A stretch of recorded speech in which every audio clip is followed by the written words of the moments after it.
Just keep swimming, just keep swimming. Finding Dory is a sequel to the beloved Pixar movie Finding Nemo that was released 13 years ago. Wow. I vividly remember that coming out in a Blockbuster. Those things I used to rent movies at, not Netflix. And my cousin bought it and he was moving so he didn't return it. So I watched it like 2 or 3 times over. Like every weekend. In this movie, we follow the forgetful fish Dory, played by Ellen DeGeneres, who suffers from short-term memory loss. After suddenly regaining fragments of her memory, she sets off to look for her parents. So I'll be honest guys, I liked Finding Nemo, it's a good film, but I was never particularly crazy over it like some people were. I wasn't all that hyped going into this movie. That being said though, I enjoyed it. I thought that the voice acting in this movie was stellar. I didn't look at the cast going into this movie, all I knew was Dory is Ellen DeGeneres, and as I was watching it, I'm like, oh my god, that person is this character. Well, I'm not trying to spoil, but in this thing there are pair seals played by Idris Elba and Dominic West.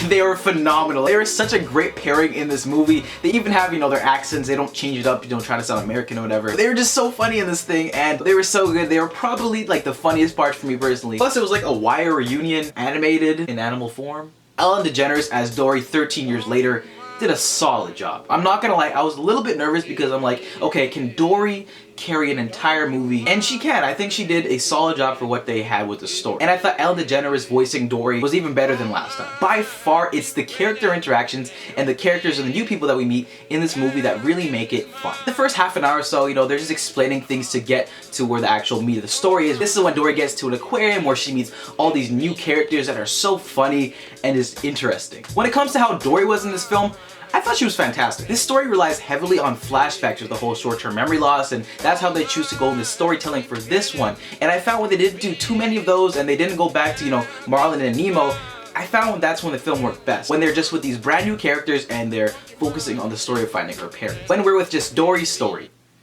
That rhymed.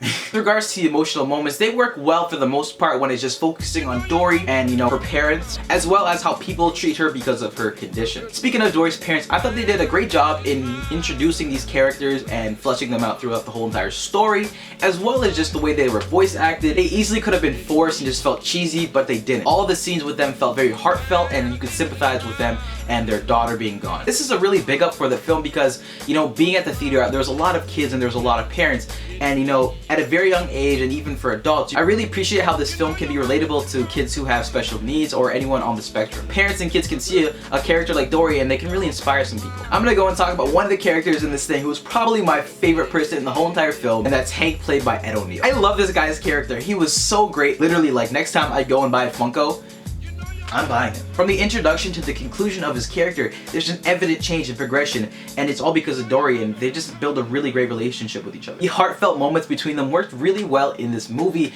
and surprisingly, seeing an octopus run around was so much fun, and the way that they used his abilities, I don't want to spoil anything, was really creative. If we get another Finding Dory, Finding Nemo movie, I want to see more of Hank and Dory. The animation. How the do they do that? This film looks so nice. You really get engulfed in this under the sea world because of how great things look. Like when we go to the aquarium, just every single nook and cranny of the place looks so realistic. Sometimes that I couldn't tell the difference. Like if I were to go in this movie and just walk around, it would seem like it was real life. Was this film funny? In all honesty, I think I found the humor in this movie spread out. It wasn't constantly joke after joke trying to force it into the movie. However, I will say though, there's a couple subtle, clever jokes in there, and then there's some random goofy scenes that just happen abruptly. And I'm not gonna lie, I started laughing and I thoroughly enjoyed them. But of course guys, there are some problems that I did have with Finding Dory. So I'm actually gonna quote a kid who was at the theater when I was watching the film. He said something that goes like this. "Oh my god, they traveled the ocean so quickly." Kid in that movie theater, I agree with you.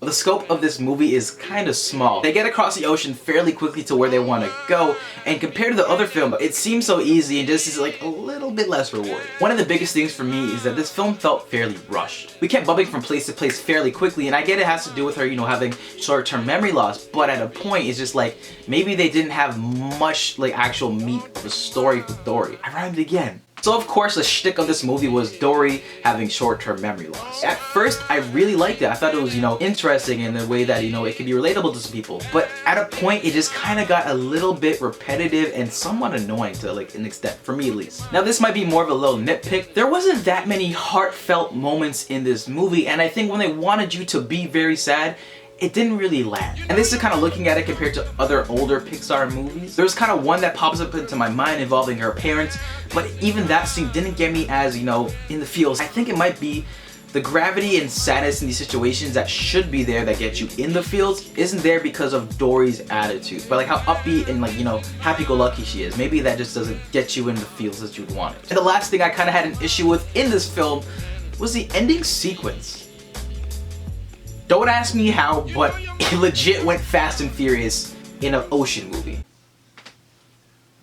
It just felt very over the top, and I'm just like, is this actually happening? I didn't hate it, but I kind of thought it was too much. Also, it kind of feels like the film could have ended like 2 or 3 times before we even got to that scene, so I'm like, you guys could have worked around that. Overall, guys, despite there being times where I felt this movie was rushed or repetitive at points, I enjoyed Finding Dory. I think Dory manages to carry her own solo film well, also while sneaking in a bit of nostalgia for people who really enjoyed the first Finding Nemo. I'd say definitely bring your kids to this one. I think they'll thoroughly enjoy it. And adults, go check this one out. If you saw the first one 13 years ago, I think you're really gonna like this as well. There's some clever stuff that adults will appreciate and kids might fly over their head, but they'll still laugh. I'm gonna go ahead and give Finding Dory a 7.75 out of 10. Thank you guys so much for checking out this video. If you enjoyed it, you can leave a like and subscribe if you have not already. Also, guys, I have social media. In the description below, guys, you can check me out on my Twitch where I play video games, my Twitter where I tweet stuff, and my Instagram where I take photos of these lovely Funkos. That's it for me, guys. There's a lot of movies coming out next week, so if there's one in particular that you want me to review, I will try my best to do it. And yeah. And that's it for me today. I'll see you next time. Peace. They really should have called this thing Dory Finding.